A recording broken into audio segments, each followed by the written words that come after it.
Assalamualaikum warahmatullahi wabarakatuh. Perkenalkan, nama saya Syifa Tiranada. Di sini saya akan menjelaskan materi-materi matkul tumbuh kembang.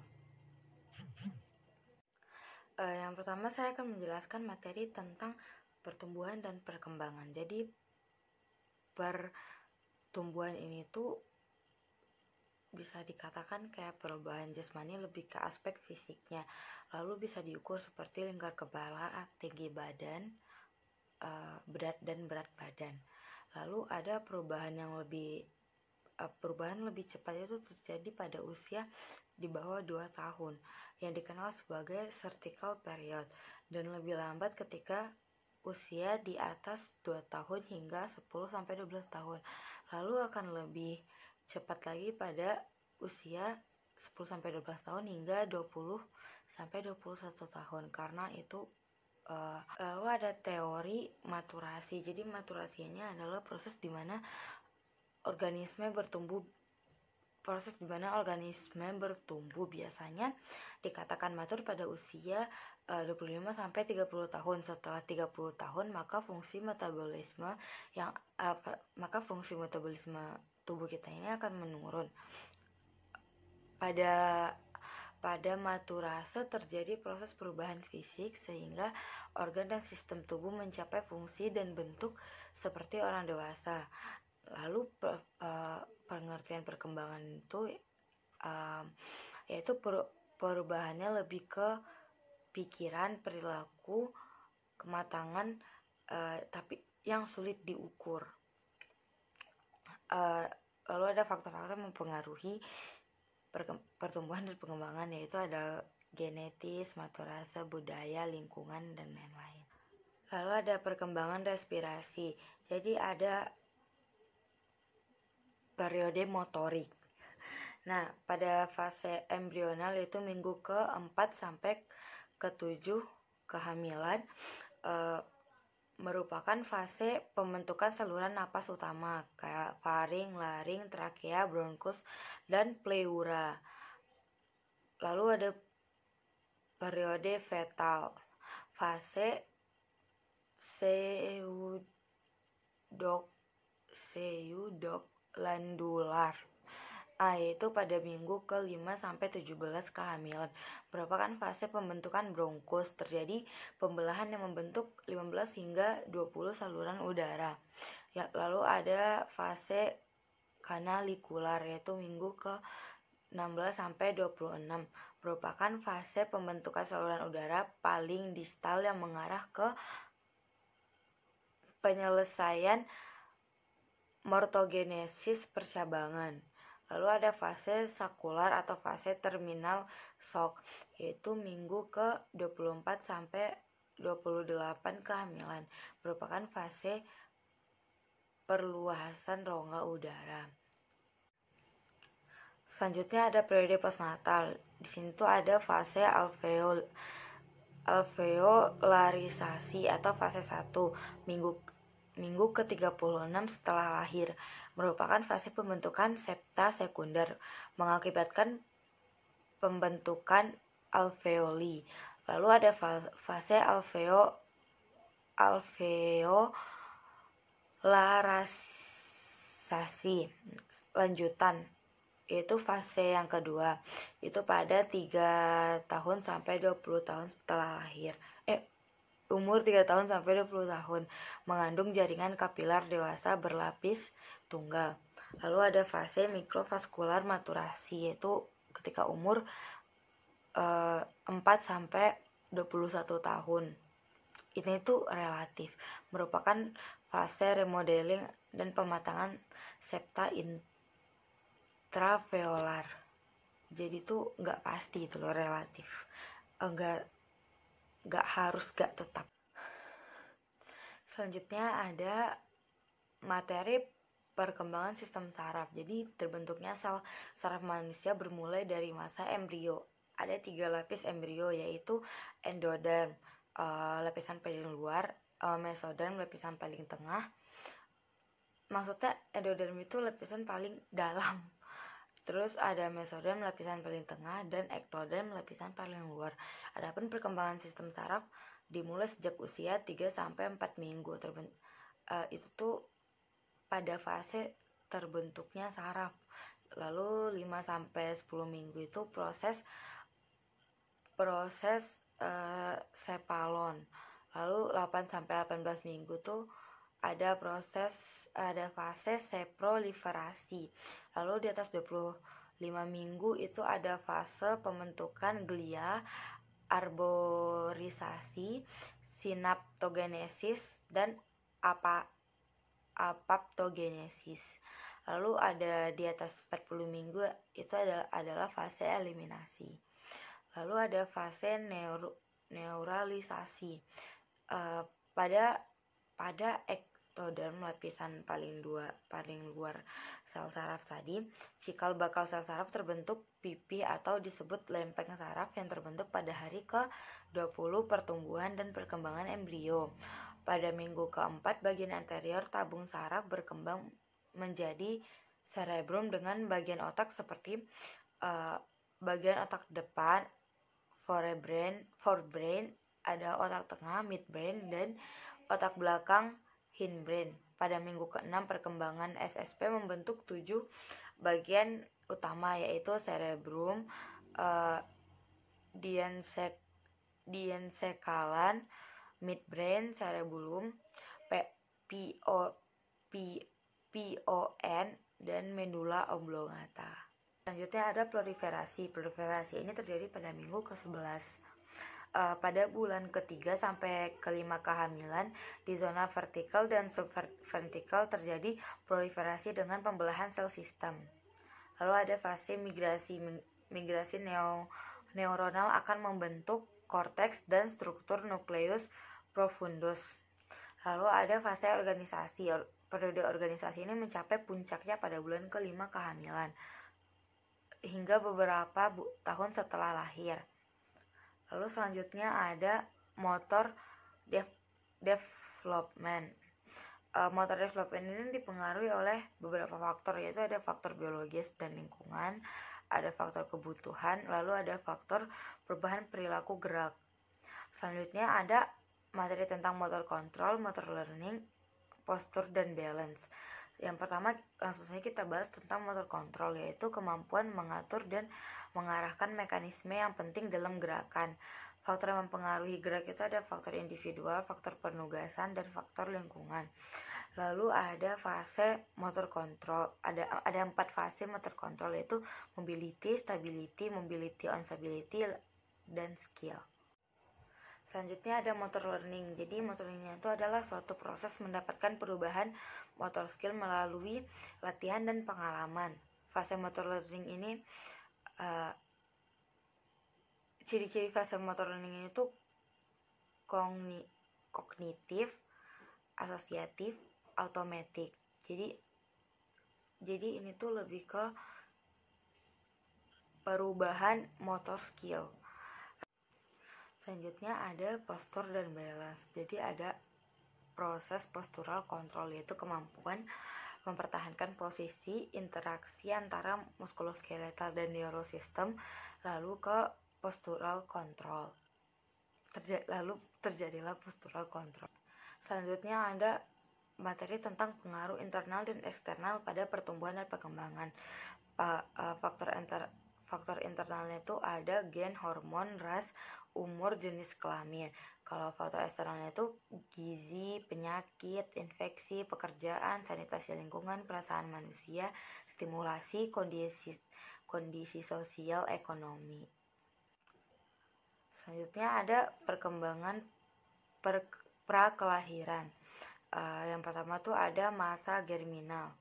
Jadi itu terjadi pada 2 minggu pertama setelah pembuahan, dimulai dengan terbentuknya zigot. Terjadinya diferensiasi sel-sel menjadi blastokis. Lalu ada implantasi atau menempelnya zigot ke dinding rahim. Selanjutnya ada fase embrio, terjadi pada minggu ke-2 hingga ke-8 setelah fertilisasi.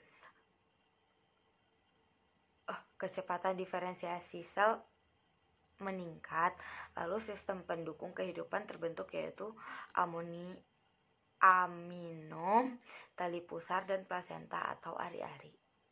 Yang terakhir ada masa fetal. Itu tuh ciri-cirinya wajah sudah terlihat jelas, tangan dan lengan sudah terlihat jelas, juga kaki juga sudah terbentuk, kemaluan sudah bisa diidentifikasi. Selanjutnya ada materi perkembangan bayi dan balita. Pada usia 0 sampai 10 hari itu namanya fase neonatal. Mereka masih random movement. Pada usia sebulan itu udah gerakan dominan fleksi. Pada bulan kedua itu udah dominan ekstensi. Bulan ketiga itu visual mulai aktif dan kontrol neck udah terkontrol. Necknya udah terkontrol. Lalu bulan keempat itu visual tracking, rolling, forearm, visual tracking, rolling, dan forearm support. Lalu ada bulan kelima posisi merangkak dan hand support. Bulan keenam sudah mulai ring sitting. Bulan ketujuh itu sudah mulai proses berdiri, pegangan dengan 2 tangan tapi masih belum stabil. Bulan ke-8 rambatan 2 tangan. Bulan ke-9 rambatan 1 tangan. 1 tangan lagi tuh explore, kadang bisa jongkok sambil memegang sesuatu. Bulan ke-10 kadang-kadang berani melepas tangan, berdirinya masih berpegangan tapi mulai mendapatkan persepsi lingkungan. Lalu bulan ke-10 tuh udah mulai lepas tangan. Bulan ke-11 tuh udah mulai lepas tangan, dan bulan ke-12 tuh terjadi udah berjalan tapi dengan wide base. Fleksininya udah sedikit leluasa. Jadi kayak udah sedikit fleksini untuk belajar berjalan. Selanjutnya ada materi perkembangan anak-anak. Dimulai pada balita 1 tahun. Itu motorik kasarnya naik tangga atau tempat yang lebih tinggi dengan merangkak. Kalau motorik halusnya tuh udah berani memegang alat tulis. Kognitifnya menirukan beberapa tindakan. Balita 2 tahun motorik kasarnya tuh melompat di tempat.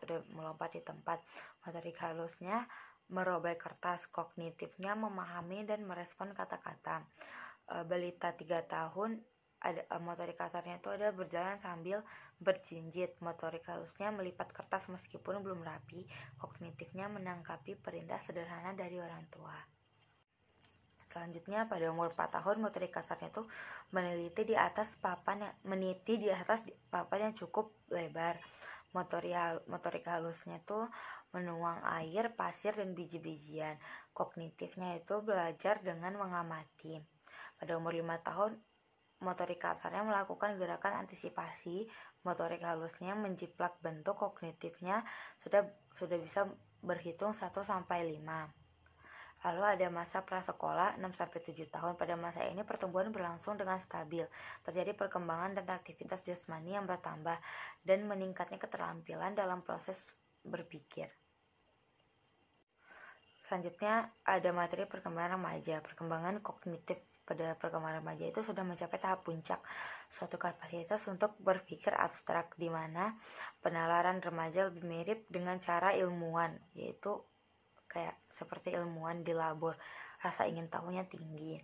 Perkembangan bahasanya itu terjadi peningkatan penguasaan dalam penggunaan kata-kata yang kompleks, mengalami kemajuan dalam memahami metafora, yaitu perbandingan makna antara 2 hal yang berbeda. Lalu ada perkembangan emosional, memahami perasaan sendiri dan memiliki kemampuan untuk menganalisis mengapa mereka merasakan perasaan dengan cara tertentu, dan memiliki kemampuan untuk menganalisis mengapa mereka merasakan perasaan dengan cara tertentu. Lalu ada perubahan fisik. Ketika remaja ini akan terlihat sekali perubahan fisik seperti tinggi badan, proporsi tubuh, dan lain-lain. Lalu ada perubahan internal. Dari perubahan fisik ini tuh dikenal sebagai masa pubertas. Jadi pubertas ini merupakan tahap di mana seorang anak udah memiliki perubahan signifikan di dalam tubuhnya, dan terjadi tanda-tanda perubahan fisik inilah pada masa pubertas, seperti tinggi badan, berat badan, dan terlihat pada organ produksi. Sekian video dari saya. Terima kasih. Assalamualaikum warahmatullahi wabarakatuh. Assalamualaikum warahmatullahi wabarakatuh. Perkenalkan, nama saya Syifa Tiranada. Di sini saya akan menjelaskan materi-materi matkul tumbuh kembang. Yang pertama saya akan menjelaskan materi tentang pertumbuhan dan perkembangan. Jadi pertumbuhan ini tuh bisa dikatakan kayak perubahan jasmani, lebih ke aspek fisiknya. Lalu bisa diukur seperti lingkar kepala, tinggi badan, berat badan. Lalu ada perubahan lebih cepat itu terjadi pada usia di bawah 2 tahun yang dikenal sebagai vertical period, dan lebih lambat ketika usia di atas 2 tahun hingga 10-12 tahun. Lalu akan lebih cepat lagi pada usia 10-12 tahun hingga 20-21 tahun, karena itu lalu ada teori maturasi. Jadi maturasinya adalah proses di mana organisme bertumbuh biasanya dikatakan matur pada usia 25-30 tahun. Setelah 30 tahun maka fungsi metabolisme tubuh kita ini akan menurun. Pada maturase terjadi proses perubahan fisik sehingga organ dan sistem tubuh mencapai fungsi dan bentuk seperti orang dewasa. Lalu pengertian perkembangan itu yaitu perubahannya lebih ke pikiran, perilaku, kematangan, tapi yang sulit diukur. Lalu ada faktor-faktor yang mempengaruhi pertumbuhan dan perkembangan, yaitu ada genetis, maturase, budaya, lingkungan, dan lain-lain. Lalu ada perkembangan respirasi. Jadi ada periode motorik. Nah, pada fase embrional yaitu minggu ke-4 sampai ke-7 kehamilan, merupakan fase pembentukan saluran napas utama kayak faring, laring, trakea, bronkus, dan pleura. Lalu ada periode fetal, fase pseudoglandular, yaitu pada minggu ke-5 sampai 17 kehamilan, merupakan fase pembentukan bronkus. Terjadi pembelahan yang membentuk 15 hingga 20 saluran udara.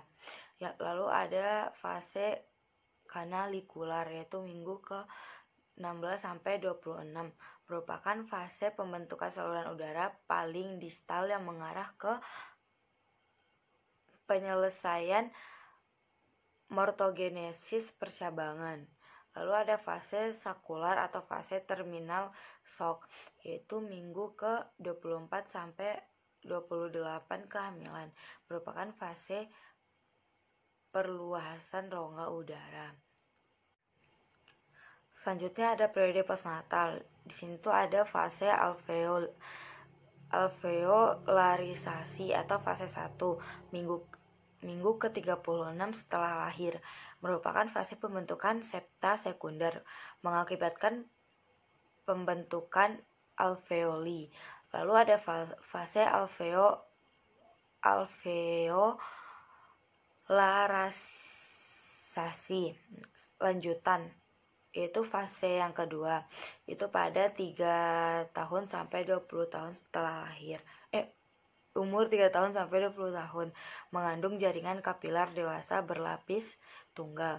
Lalu ada fase mikrovaskular maturasi, yaitu ketika umur 4 sampai 21 tahun.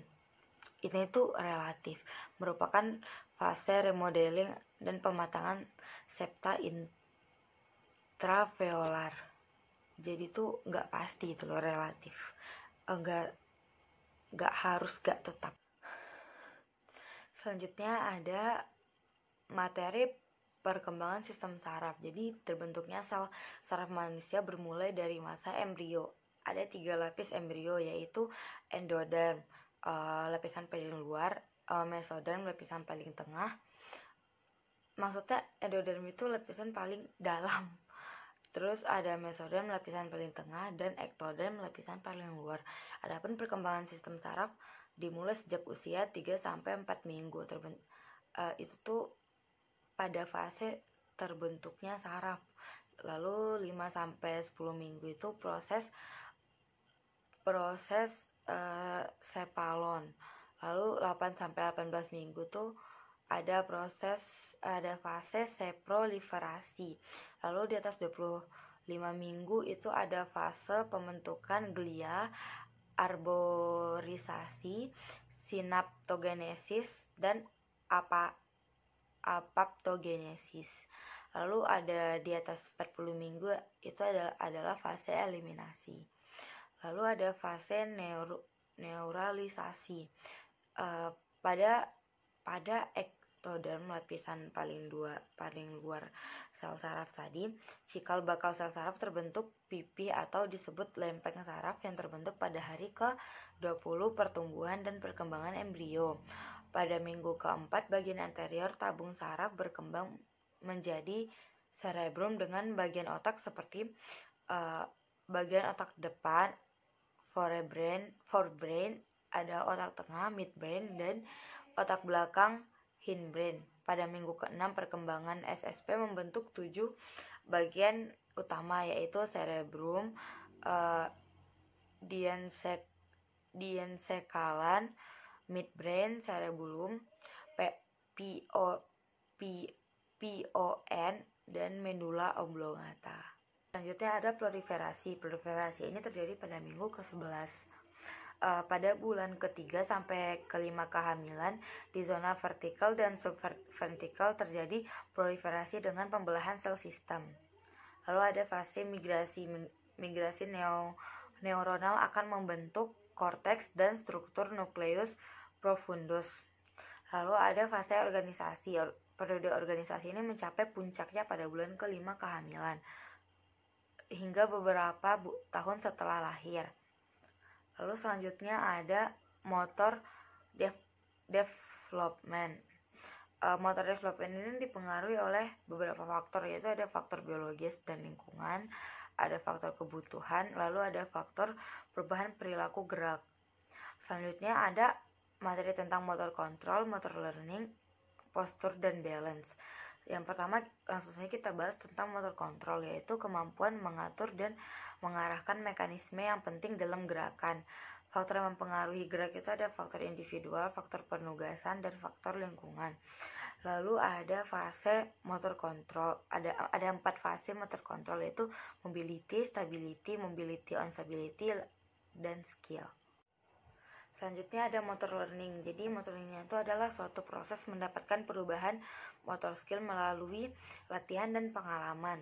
Fase motor learning ini, ciri-ciri fase motor learning ini itu kognitif, asosiatif, automatik. Jadi ini tuh lebih ke perubahan motor skill. Selanjutnya ada postur dan balance. Jadi ada proses postural control, yaitu kemampuan mempertahankan posisi interaksi antara muskuloskeletal dan neurosistem, lalu ke postural control. Lalu terjadilah postural control. Selanjutnya ada materi tentang pengaruh internal dan eksternal pada pertumbuhan dan perkembangan. Faktor internalnya itu ada gen, hormon, ras, umur, jenis kelamin.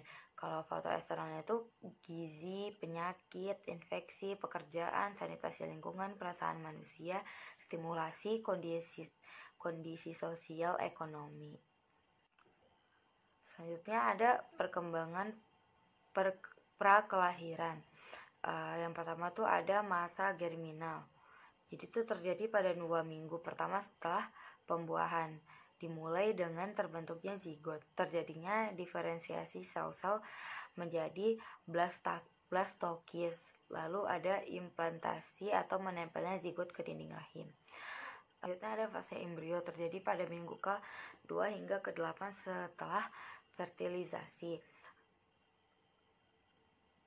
Kecepatan diferensiasi sel meningkat, lalu sistem pendukung kehidupan terbentuk, yaitu aminom, tali pusar, dan plasenta atau ari-ari. Yang terakhir ada masa fetal. Itu tuh ciri-cirinya wajah sudah terlihat jelas, tangan dan lengan sudah terlihat jelas, juga kaki juga sudah terbentuk, kemaluan sudah bisa diidentifikasi. Selanjutnya ada materi perkembangan bayi dan balita. Pada usia 0 sampai 10 hari itu namanya fase neonatal. Mereka masih random movement. Pada usia sebulan itu udah gerakan dominan fleksi. Pada bulan kedua itu udah dominan ekstensi. Bulan ketiga itu visual mulai aktif dan kontrol neck udah terkontrol. Necknya udah terkontrol. Lalu bulan keempat itu visual tracking, rolling, dan forearm support. Lalu ada bulan kelima posisi merangkak dan hand support. Bulan ke-6 sudah mulai ring sitting. Bulan ke-7 itu sudah mulai proses berdiri, pegangan dengan 2 tangan tapi masih belum stabil. Bulan ke-8 rambatan 2 tangan. Bulan ke-9 rambatan 1 tangan. 1 tangan lagi tuh explore, kadang bisa jongkok sambil memegang sesuatu.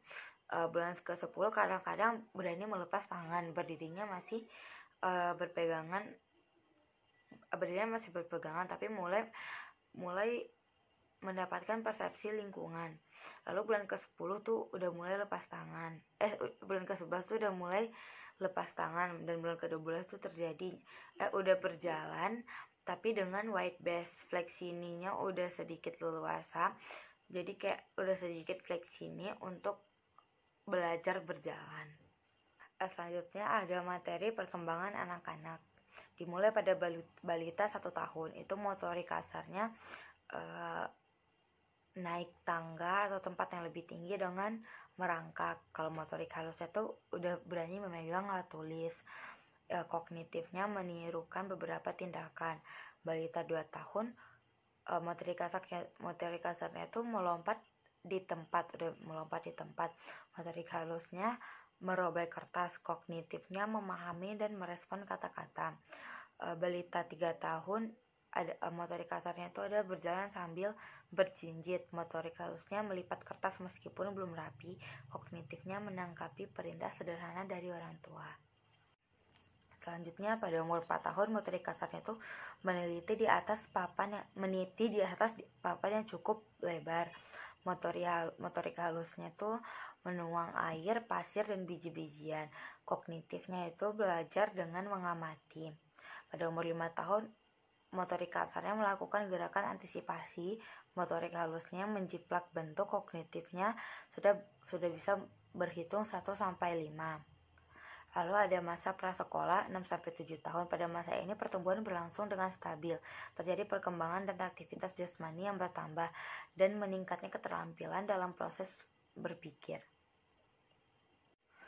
Selanjutnya ada materi perkembangan remaja. Perkembangan kognitif pada perkembangan remaja itu sudah mencapai tahap puncak, suatu kapasitas untuk berpikir abstrak, di mana penalaran remaja lebih mirip dengan cara ilmuwan, yaitu kayak seperti ilmuwan di labor. Rasa ingin tahunya tinggi. Perkembangan bahasanya itu terjadi peningkatan penguasaan dalam penggunaan kata-kata yang kompleks, mengalami kemajuan dalam memahami metafora, yaitu perbandingan makna antara dua hal yang berbeda. Lalu ada perkembangan emosional, memahami perasaan sendiri dan memiliki kemampuan untuk menganalisis mengapa mereka merasakan perasaan dengan cara tertentu, dan memiliki kemampuan untuk menganalisis mengapa mereka merasakan perasaan dengan cara tertentu. Lalu ada perubahan fisik. Ketika remaja ini akan terlihat sekali perubahan fisik seperti tinggi badan, proporsi tubuh, dan lain-lain. Lalu ada perubahan internal. Dari perubahan fisik ini tuh dikenal sebagai masa pubertas. Jadi pubertas ini merupakan tahap di mana seorang anak udah memiliki perubahan signifikan di dalam tubuhnya, dan terjadi tanda-tanda perubahan fisik inilah pada masa pubertas, seperti tinggi badan, berat badan, dan terlihat pada organ produksi. Sekian video dari saya. Terima kasih. Assalamualaikum warahmatullahi wabarakatuh.